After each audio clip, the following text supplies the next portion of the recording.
It's nothing urgent. Don't turn into another Olive. You're bleeding. You need a physician immediately. The sight of dried blood against his pale skin made Marin's chest constrict. She had to force her gaze away from the rust-colored tracks trailing down his jaw, had to remind herself to breathe. How much blood had he lost? I said there was blood. Not anymore. The Duke's lips curved into something that might have been amusement. Are you unfamiliar with past tense? Yes, I understand, there was blood, but now there isn't. Marin gritted her teeth, barely containing the flash of frustration that surged through her. But that doesn't eliminate the need for treatment. Blood was flowing. From your ear. I heal quickly. It's already fine. His indifference was maddening. Even if you heal quickly, you still need examination. Someone should determine why your ear was suddenly bleeding. Not suddenly. The Duke turned his head toward her. Despite the black silk obscuring his eyes, she felt the weight of his attention like a physical touch. What? I said it wasn't sudden. He tilted his head slightly, as though studying her reaction. I pierced it. Ice cascaded through Marin's veins. Who? The question emerged as barely a whisper. Asterisk, please let it be someone else. Please let there be another explanation, asterisk myself. The word dropped into the silence like a stone into still water. The thought should have terrified her.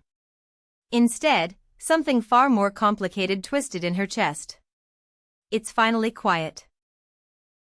Satisfaction colored the Duke's low voice, the contentment of someone who had found relief from unbearable torment, even through horrifying means. Marin pressed her lips together and said nothing. What could she say? What words existed for this? When she fell silent, the Duke turned his head forward again, apparently considering the conversation closed. The study remained shrouded in darkness, but the image of blood crusted against his ear had seared itself into her memory. She could see it still, even with her eyes closed. The realization settled over her like a funeral shroud. She had read about this man's suffering in the pages of a novel. Had observed his tragedy from the comfortable distance of fiction. Had known, intellectually, that he lost his sight and endured great hardship before the heroine arrived to heal him. But knowing wasn't the same as understanding. For the first time since awakening in this world, the Duke ceased to be a character to her. He became real, a flesh-and-blood human being, trapped in darkness and drowning in pain, with no guarantee of rescue. But standing here, watching dried blood flake from his jaw, Marin couldn't take comfort in that future. The happy ending felt impossibly distant. What she saw before her was suffering, raw, present, and devastating. She couldn't imagine it. Couldn't fathom the horror of waking each day to absolute darkness, your remaining senses turning against you, every sound and smell and touch becoming a new form of torture. Tears pricked at her eyes without warning.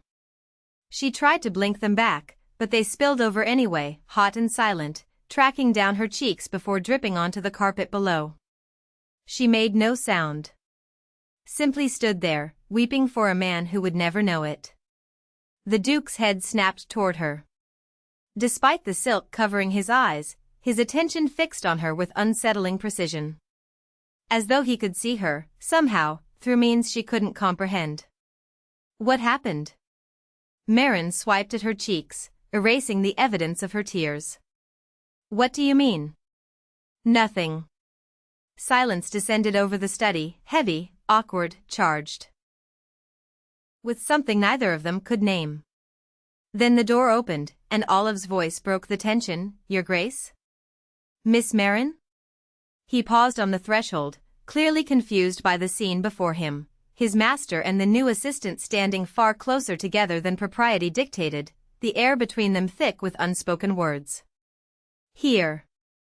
The Duke lifted Marin's wrist without warning, forming a circle with his thumb and forefinger around the narrowest point. Even with her hand inside the loop, space remained between his fingers and her skin. Yes, Your Grace? Have it adjusted to fit. Understood. Olive responded immediately, without requesting clarification or questioning the cryptic command. Whatever the Duke meant, his assistant apparently understood perfectly. Marin, however, did not. "Excuse me, but is the wrist you're discussing actually mine?" "Temporary." The Duke turned toward her again. "Yes?" The response emerged automatically. Her lips pursed with barely suppressed annoyance. She disliked being called temporary from the start, but apparently this was a promotion from Tree Branch. "From now on, you will receive regular examinations."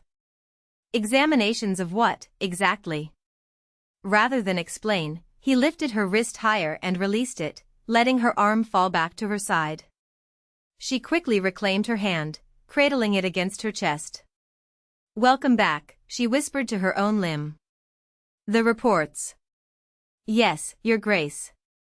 "Here, Miss Marin." Olive materialized at her elbow, pressing a stack of documents into her hands with practiced efficiency. "Thank you." Marin accepted the reports and drew a steadying breath.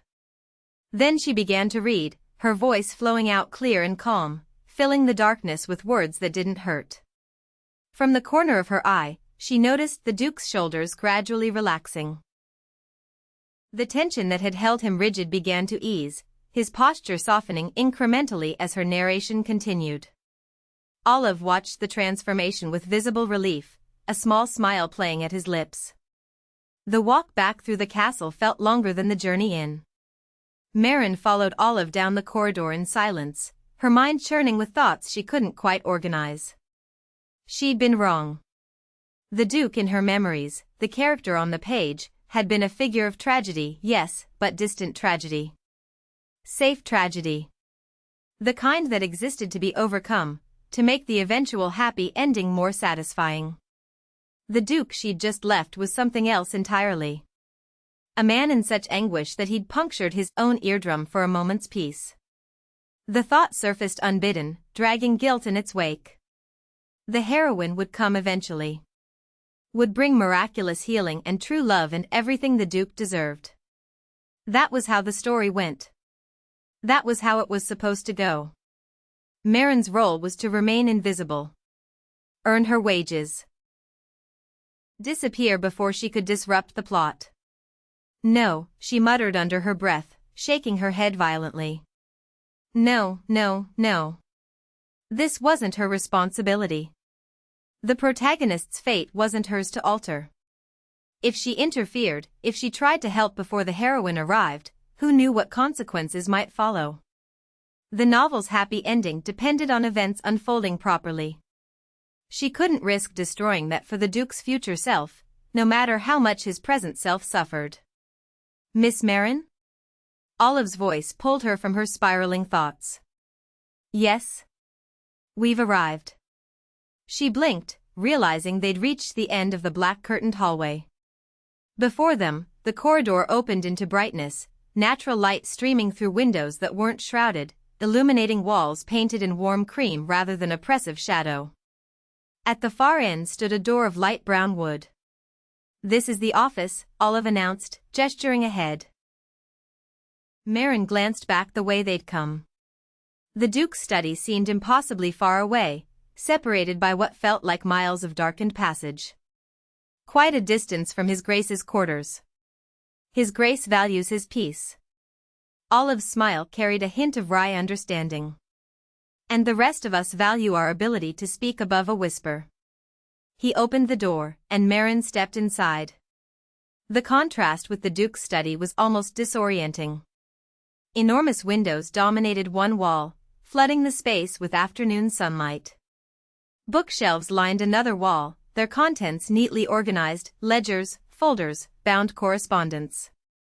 A large mahogany desk faced the entrance, clearly well used, while a comfortable seating area occupied the room's center, tea table, brown leather sofa, matching armchairs. And beside all of it, positioned near the windows where the light fell brightest, stood a small white desk. The wood still gleamed with fresh polish. The chair cushion showed no signs of wear. Even the drawer handles looked as though they'd never been touched. "Your desk, Miss Marin." Olive gestured toward it with evident pride. You'll work here from now on, except when you're needed in His Grace's study for reports. Thank you. The words emerged slightly choked. When was the last time she'd had something new? Not inherited, not second-hand, not salvaged from better days. Something purchased fresh, specifically for her use? Since arriving at the ducal castle, only good things had happened. An impossibly generous salary. A brand new desk. A superior who treated her with kindness and respect. Marin pushed that thought aside and turned to Olive. May I ask you something? Of course. His Grace's ear. She chose her words carefully, watching his expression. The blood I saw, you noticed. Olive's smile faded, replaced by something heavier. I'd hoped he would accept treatment before anyone else. Witnessed the aftermath. Doesn't he need medical attention? His Grace has an intense aversion to being touched. A shadow passed across Olive's usually warm features.